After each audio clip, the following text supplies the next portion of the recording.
Assalamualaikum warahmatullahi wabarakatuh. Bismillahirrahmanirrahim. Alhamdulillahi rabbil alamin. Wassalatu wassalamu ala asyrafil anbiya wal mursalin wa ala alihi wa ashabihi ajma'in. La hawla wa la quwwata illa billahil aliyyil azim. Rabbi shrah li sadri wa yassir li amri wahlul 'uqdatam min lisani yafqahu qawli. Amma ba'du fa aqulu wa 'alallahi tawakkuli. Ma'asyiral hadirin, jamaah pengajian yang mulia. Berkata oleh sebahagian ahli hikmah, asyaratu khisalin yubghadu Allahu subhanahu wa ta'ala min asyarati anfusin. Ada 10 macam perkara yang murka akan ini 10 perkara oleh Allah subhanahu wa ta'ala. Allah tidak suka kepada 10 macam perkara daripada 10 orang jiwa. Setiap yang memiliki salah satu dari 10 ini Allah murka, Allah tidak suka. Yang pertama, al-bukhlu minal agniya, sifat pelit daripada orang-orang sugih. Kalau kita orang yang tidak punya duit banyak, pelit agak wajar karena cuman itu. Tapi kalau dititipkan Allah orang ini sugih, dia pelit, ini Allah murka. Di dalam hadis Mukhtarul Ahadis, ternyata Allah ada menitipkan kepada hambanya, di antara hamba itu ada yang suci. Untuk apa gunanya orang suci? Supaya bisa menyandang kepentingan agama. Maka hampir setiap daerah itu mesti ada orang suci. Di Tungkal ini ada orang suci, dititipkan Allah untuk menyandang kepentingan agama. Apabila dia peduli dengan kepentingan agama, maka nikmat rezekinya akan Allah tambah. Tapi apabila dia mengabaikan kepentingan agama, maka sugihnya itu tidak lagi ditambah, bahkan bisa dikasih kepada orang lain. Dia tidak lagi sugih. Kenapa? Karena dia tidak mau memikul kepentingan agama. Maka itu kalau kita bersyukur dapat nikmat sugih, itu akan Allah tambah. Maka diceritakan di zaman Nabi Musa alaihi salam, ada hamba Allah yang iri melihat orang sugih. Orang sugih ini nyaman, hendak menyumbang untuk masjid, nyaman, duitnya banyak. Hendak menyumbang kepentingan agama, nyaman, karena duit berlebihan. Jadi orang laki bini ini hendak juga macam mana rasanya jadi orang sugih yang dermawan, karena orang sufi yang dermawan, dekat dengan Allah, dekat dengan manusia, dekat dengan surga, jauh dari neraka. As-sakhiyyu qaribun minallah, qaribun minan nas, qaribun minal jannah, ba'idun minan nar. Itu hadisnya begitu. Jadi dia hendak dekat dengan Allah lewat sufi. Datanglah kepada Nabi Musa, minta didoakan supaya dia suami istri jadi orang sufi. Tidak usah lama, 6 bulan jadilah. Kalau 6 bulan itu kan setiap hari berwakaf, banyak dapatnya. Munajatlah Nabi Musa kepada Allah, berdoa agar orang suami istri ini jadi orang sufi, karena dia hendak ikut nyumbang. Sekalinya diijabah doa Nabi Musa oleh Allah, ini orang suami istri dikasih sugih bukan 6 bulan tapi setahun. Bertambahnya baru niat hendak nyumbang. Nah, mintanya setengah tahun, cuma tambah Allah setengah tahun jadi setahun. Jadi niat itu penting, niat hendak nyumbang itu penting. Kalau kita punya kelebihan, niat hendak berbuat baik penting. Innamal a'mal binniyat. Hanya saja amal itu terlaksana sebab niat. Nah, ini kalau dalam kitab fikih, innamal a'mal binniyat, hadis itu tidak sah amal kalau tidak berniat. Nah, kalau dalam kitab Risalatul Ma'awanah, innamal a'mal binniyat, hanya saja pahala amal itu gantung niat. Kalau niatnya bagus, belum lagi beramal, dapat pahala bagus ya. Jadi niat tidak nyumbang, belum nyumbang, dapat pahala nyumbang dah, ditambahi Allah separuh.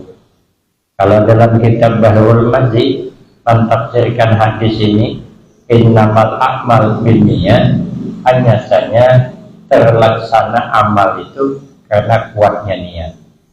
Jadi kalau kita niatnya kuat, terlaksana amal.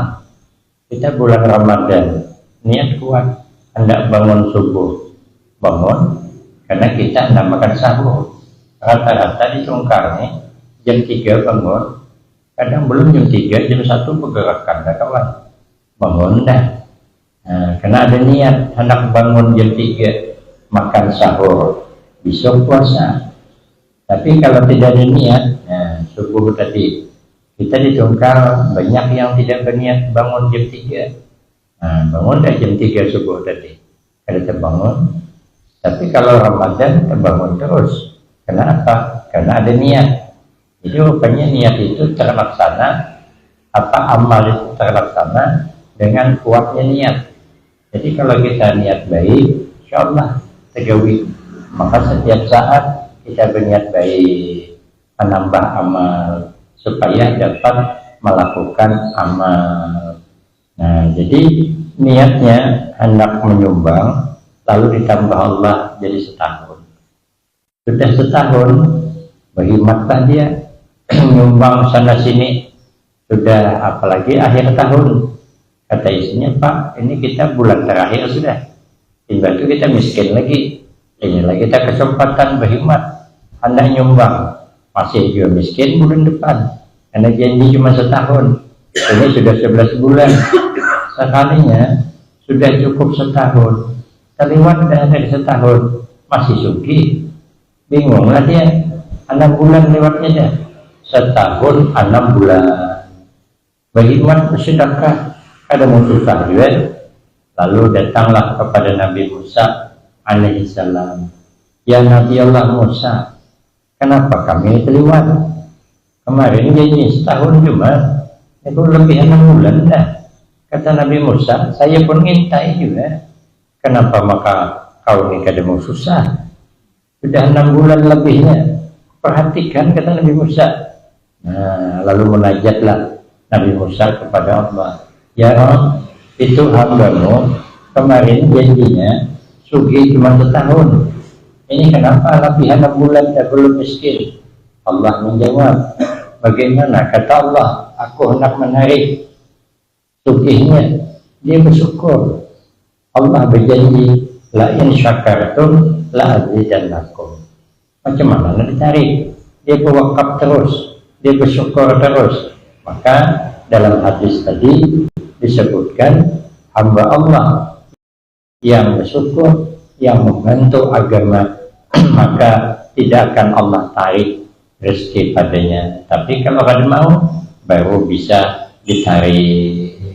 Maka walain kafartum inna azabi lasyadid.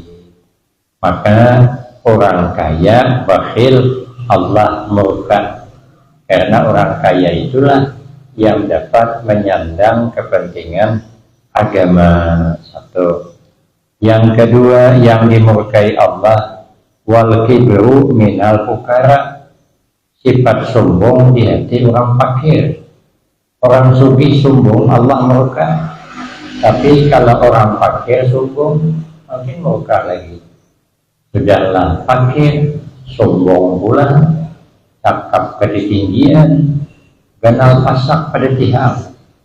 Tihangnya kayak pegalangan, pasaknya letih paha. Untuk apa? Keganalan pasak daripada tihang, kebersihan cakap daripada keadaan. Maka kita tidak bersombong. Apalagi kalau kita ini tidak punya apa-apa. Orang sombong itu sebenarnya yang pas itu karena dia punya kelebihan. Ini kelebihan tidak punya tapi sombong, murka Allah. Yang punya kelebihan saja sombong, Allah murka. Iblis itu dikasih kelebihan. Asalnya apa kelebihan iblis? Beramal luar biasa. Maka pernah diangkat menjadi gurunya malaikat. Sebelum dilaknat namanya Al-Zazil. Bahkan disuruh berdiam di surga. Sekalinya karena sombong maka dilaknat. Dia ada modal, ada modal.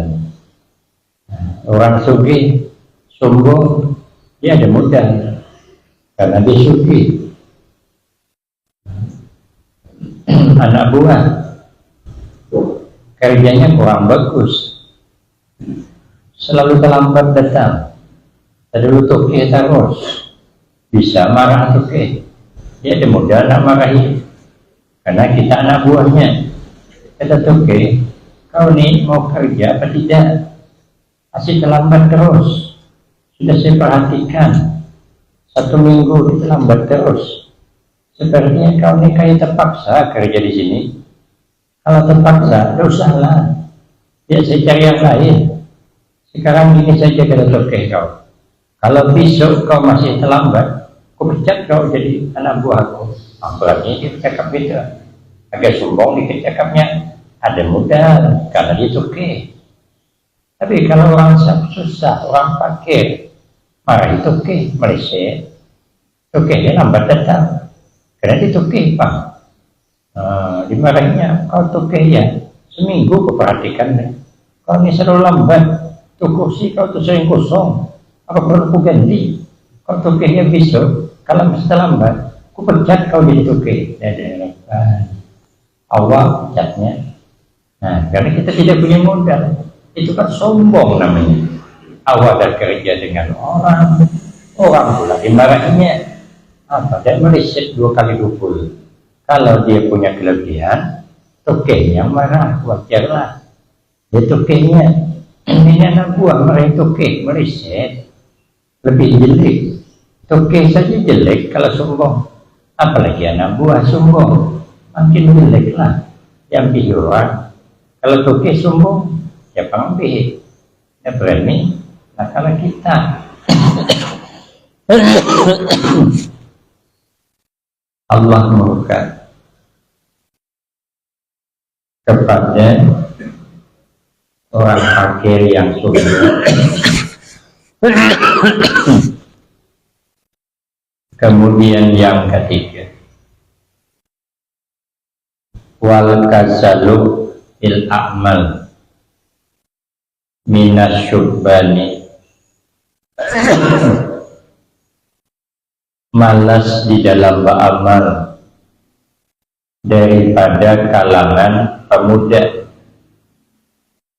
Kalau kita ini sudah tua, malas beramal, wajarlah. Fisik tidak tahan lagi. Ya Allah, nak bangun malam berat. Nak ngambil air sendiri tidak bisa. Membangunkan cucu tidak mau bangun. Nak cari lampu tidak bisa. Berjalan bertongkar. Berat memang. Berat. Lalu timbullah malas bangun. Tapi kalau pemuda, orang yang sehat, tidak masalah, malas beribadah, Allah murka. Tenaga masih kuat, fisik masih kuat, tapi kenapa tidak beribadah? Orang sembahyang subuh dia tidak, Allah murka, karena dia dalam keadaan muda. Maka itu kata Nabi, gunakan masa muda sebelum datang masa tua. Karena kalau sudah tua, itu tidak bisa lagi banyak beramal. Kita tua, subuh tidak bisa lagi ke masjid. Nah, pagi hari gerimis, karena hujan sedikit demam seminggu, ada beri kantor, kehujanannya 5 menit, demam seminggu. Jadi kata cucunya, jangan pergi, ayong dedek. Nanti sempian pergi 5 menit kehujanan, demam seminggu, sulit kami. Bagus nanti zuhur saja pergi, karena dia kurang sehat. Tapi kalau orang sehat, orang muda, malas beribadah, Allah murka. Apalagi hidup di akhir zaman, orang meninggal tidak tua. Tidak tua meninggal dunia, belum tua meninggal dunia, masih muda-muda, ya masih muda-muda. Ada yang umur 26 tahun meninggal dunia. Tapi orang dulu pun banyak juga yang muda. Imam Al-Ghazali 51 tahun, teman. Usianya 5 tahun, 51. Kalau saya 53 dah. Jadi tua pada Imam Al-Ghazali. Tapi 51 usianya banyak mengarang kitab, termasuk Ihya Ulumuddin, bergelar Hujjatul Islam, 51 umurnya. Kalau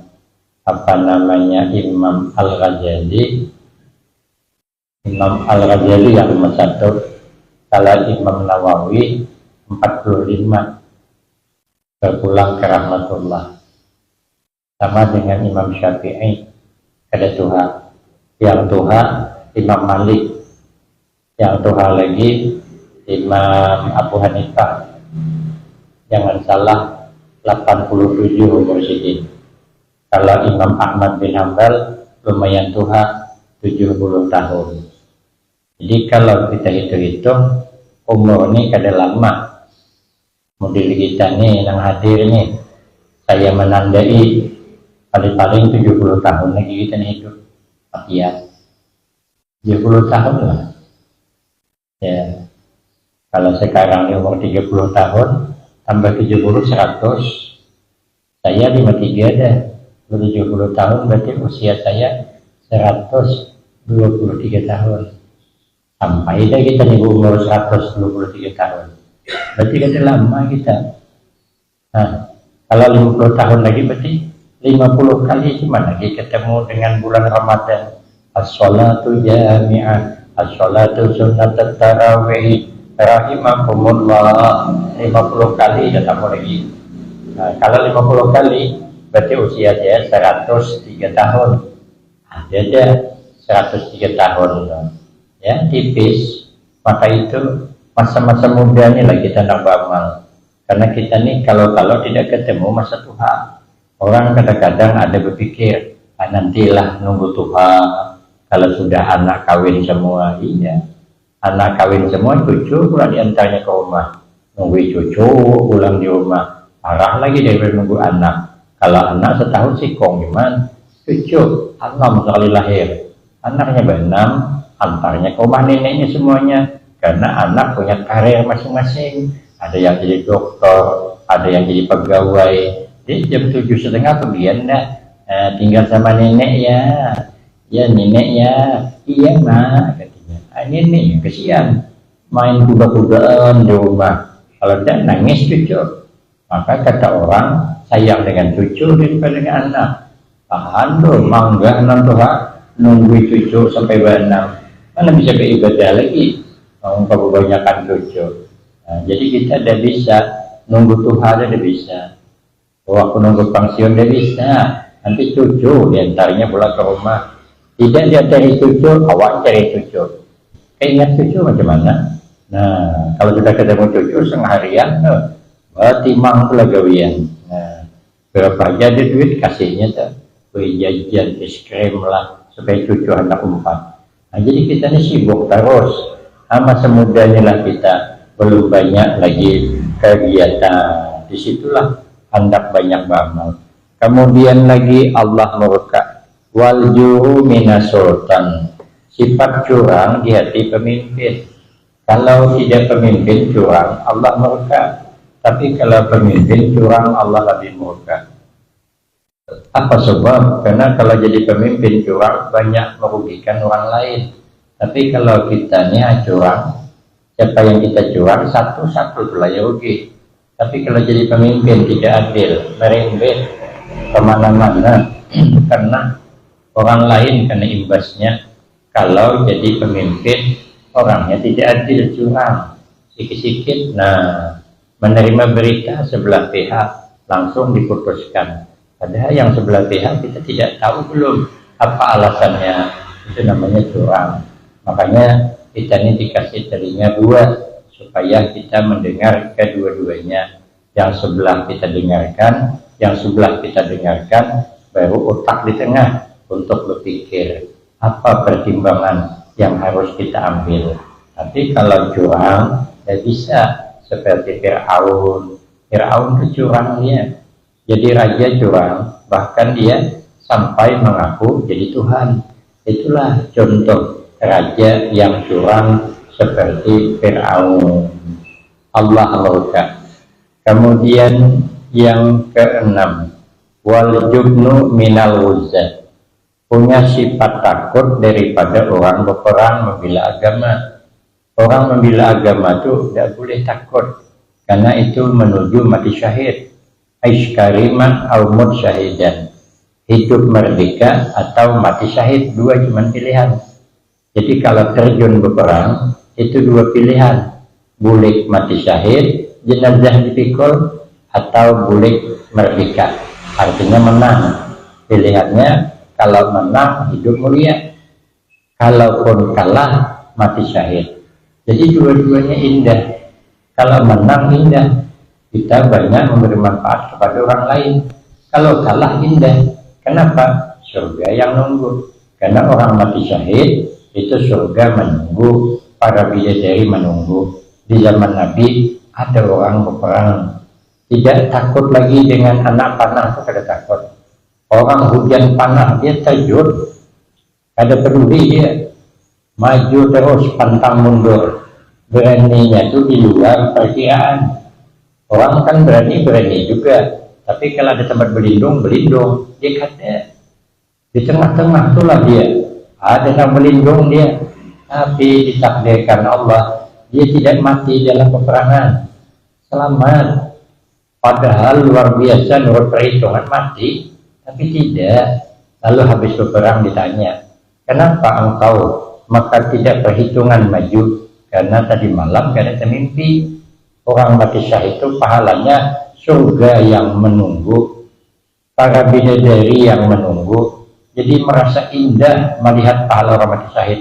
Jadi dia ingin mati syahid. Rupanya Allah mentakdirkan tidak, dia tetap tidak. Nah, maka itu orang yang tahu pahalanya, dia tidak takut mati dalam berperang. Nah, kita ini berat, masih berat. Kalau bisa yang berperang kita Kita nih mendengar bunyi pistol ya, tercirit ya, takutan, depan sama disahid, mikir juga kita, mikir ya telap kita sama disahid. Nah, cuman kalau berperang jangan ada rasa takut. Kemudian yang ketujuh, wal ujubu minaz zuhad, merasa heran dengan kehebatannya orang-orang yang zuhud. Dia ini hebat, beramal hebat, dengan dunia dia tidak cinta, lalu dia merasa hebat dirinya dah, mengagumi dirinya. Nah, itu Allah murka. Kalau orang yang tidak beramal merasa hebat, ya wajarlah yang ada beramal, Bang. Tapi kalau orang yang beramal sudah baik, sudah amalnya banyak, tapi kenapa memuji diri sendiri? Allah murka. Nabi bersabda, man hamida nafsahu ala amalin solehin faqad dalla syukrahu wa hubita amaluhu. Ujar Nabi, barang siapa yang memuji akan dirinya, artinya dia merasa hebat. Ada yang pamer dah, cuman dia ini yang merasa hebat karena malam bisa bangun Al-Quran alhamdulillah setiap hari, lalu dia merasa hebat. Memujilah kepada dirinya karena ada amal soleh yang terus menerus dilakukannya, tidak henti-henti, lalu memuji dirinya, faqad dalla syukrahu, maka sungguh tersalah syukurnya. Itu tersalah cara bersyukur kalau bakal memuji diri sendiri. Wa hubita amaluhu, dan dihapus akan pahala amalnya. Jadi dia sulit-sulit beramal, susah beramal, dihapus Allah, kada berpahala lagi. Maka itu kita tidak boleh memuji diri sendiri. Bagaimana caranya? Kita merasa semua ini pertolongan Allah. Kita bisa sembahyang berjemaah, Allah yang nolong. Kita bisa membaca Al-Quran, Allah yang nolong. Semua itu pertolongan Allah. Maka tidak ada kita, maka kita tidak akan memuji diri kita sendiri. Karena kalau memuji diri sendiri, nah ini berbahaya. Itu kalau kita sudah bisa memuji diri sendiri, itu pakaian syaitan untuk menyesatkan kita ke tempat yang lebih jauh. Kemudian waria minal uban, Allah murka punya sifat pamer daripada orang-orang ahli ibadah. Orang ini alhamdulillah ibadahnya luar biasa, tapi pamer. Pamer itu kalau dipuji orang senang ya, senang berai. Kalau bahasa kita tungkal nih, beramal tuh kaumahan, ya bergaya, nak berlihat-lihatkan ke orang, itu namanya pamer.